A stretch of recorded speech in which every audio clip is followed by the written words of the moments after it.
Yeah, that's right. I think the market has a lot of walls of worry because we've got the shutdown, we've got China, we got the Fed speak, but the market's been up 6 months in a row now.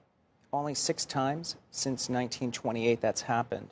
So if you look at November, we're up 5 or 6 times. And in 1942, it was flat. So basically, November should be really strong. I think at least 200 points on the S&P. So maybe for November. Yeah, maybe even 250. So maybe we get to 71. See, that's a call that I just wish you wouldn't make a call like that, right? Well, you could 250 into 3% if that makes you feel better. It does make me feel a little bit better because 250 points to say in November, 250 points. You're giving a time and a size. But maybe we wobble the first couple weeks just to digest all the gains. Yeah, that's what I saw in your notes. So initially there could be some choppy trading at this point. What's driving everything? There's still, I guess, sentiment is not positive, is it? You mentioned the wall of worry.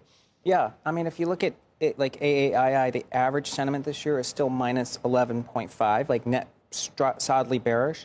That's only happened 3 other times in 35 years, all in the middle of bear markets. So investors feel like it's a bear market, but we're up 17%, which kind of tells me I think there's a big performance chase into year end. You know, over 80% of fund managers are missing their benchmark this year. Wow.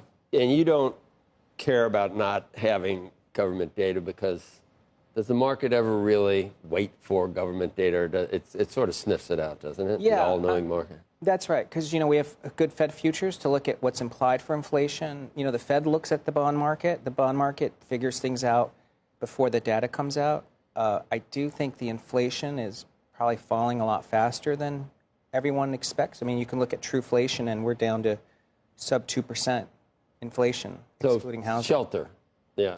Yeah, and shelter is finally cracked. Yeah.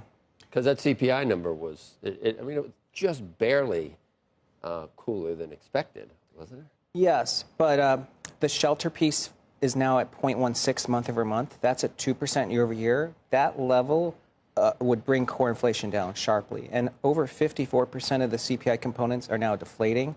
It's the highest percentage since COVID started.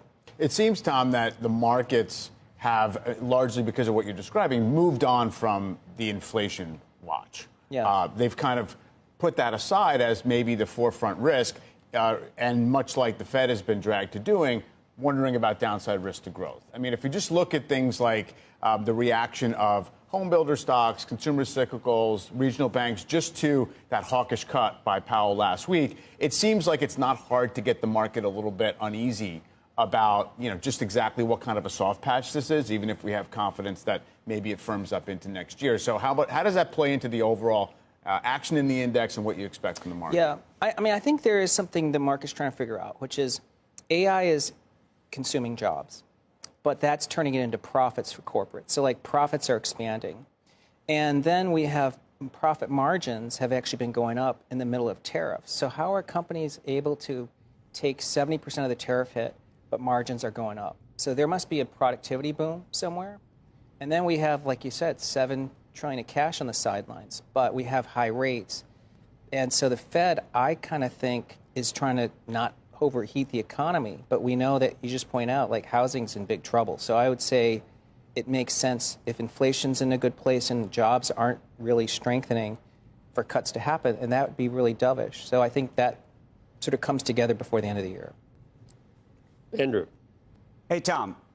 Have you been reading all these stories that just been out, recently here about how the Fed is doing all of this sort of repo activity, like a lot of repo activity, and I just wonder what that really means for both the markets.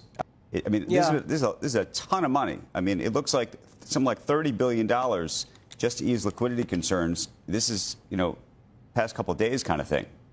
It is pretty typical into month end, right? That's what we are seeing. And I think that some of these numbers are also being distorted because of the government shutdown. So we know that the Treasury reserves are building because there aren't any payments being made. So it is something we're watching. But if I was to say that there's signs of bank stress, I'd also be looking for high yield spreads to be widening. And those are actually staying pretty calm. So you figure no problem with 7,000 by the end of the year. More likely something even above that, in your view? Like what? Like 7,300?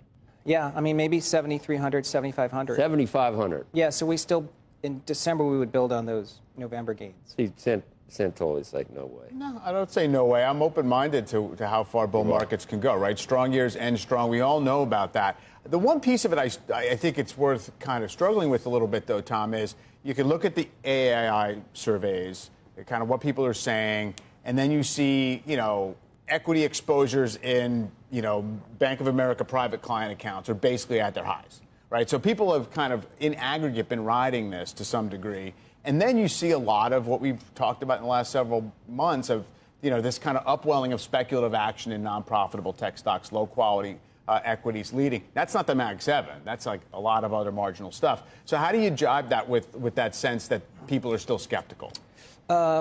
Yeah, I mean, one, we know there must be skepticism because if people were bullish, the institutional fund managers should have better performance. But as you know, this is one of the worst years for fund managers in almost 30 years.